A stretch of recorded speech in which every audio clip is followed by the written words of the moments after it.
If you've ever known someone in hospice care, then you know how doctors and nurses make certain that their patients' last days are not their worst. But 9 Wants to Know has learned that the last days of one hospice in our area led to compromised patient care and allegations of misspent taxpayer money. Tonight, Melissa Blasius talks to one man who should know what happened to find out what led to the sad end of the Hospice of Saint John. Father Coyle was a member of the order. Watching over everything, CEO Steve Cooper does. Pictures of 2 priests, Father Paul, the founder of Hospice of Saint John, and Father Peter, who dedicated his life to this place. What do you think they would say?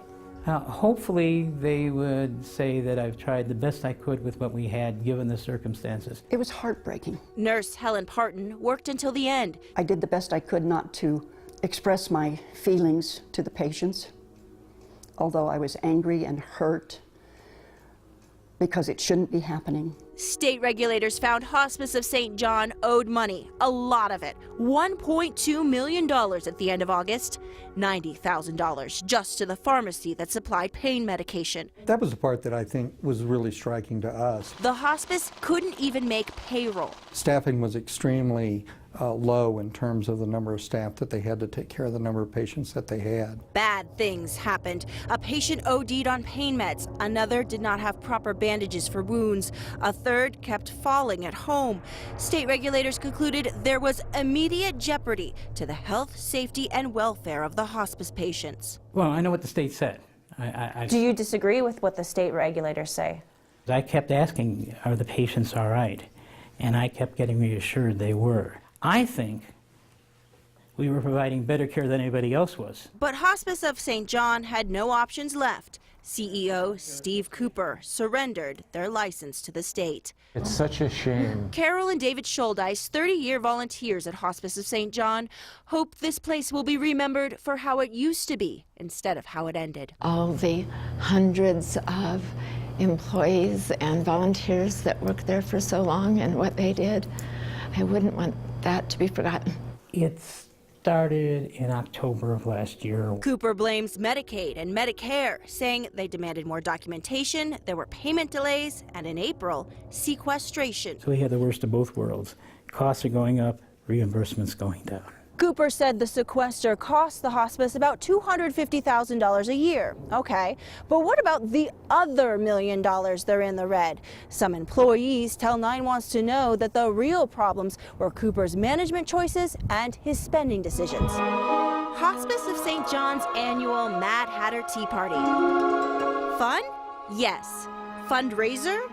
Not so much. They were as much friend raisers as they were fundraisers. In 2011, 4 friend raisers lost a combined $34,000.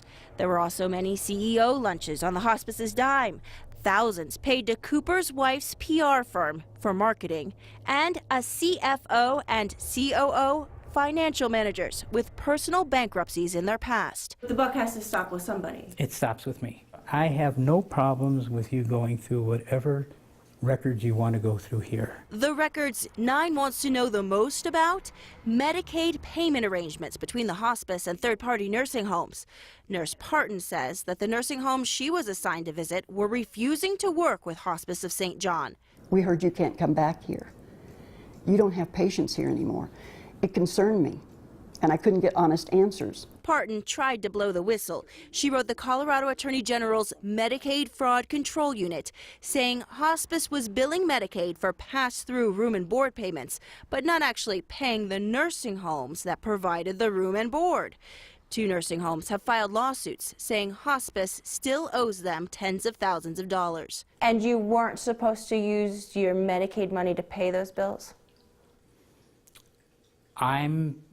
If you have a regulation that tells me I have to do that, I have not seen that. Here it is in the Code of Colorado Regulations. It says that the hospice shall forward that payment. So I had to ask Steve Cooper this. Do you think in any way that you did not act honestly with Medicaid or Medicare in billing and payments? Oh, absolutely not. And it's the royal we, because I don't do any of that. Hospice of Saint John has yet to file a response to the nursing home lawsuits. 9 Wants to Know also contacted the state Medicaid office, which says if they receive a credible allegation of a provider not passing funding through, they will suspend future Medicaid payments and ask the Attorney General to investigate. Though Medicaid would not tell us whether this news report constitutes one of those credible allegations. Kyle. I find you very credible, but the $1.2 million, so how does that get paid back?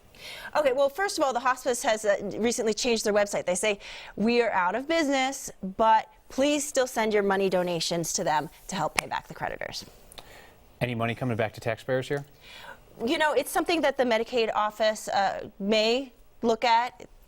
So we're just kind of waiting for their official word. They wouldn't tell us specifically what they're doing with this particular hospice at this point. All right, please follow up. Keep us in the loop. Thank you, Melissa.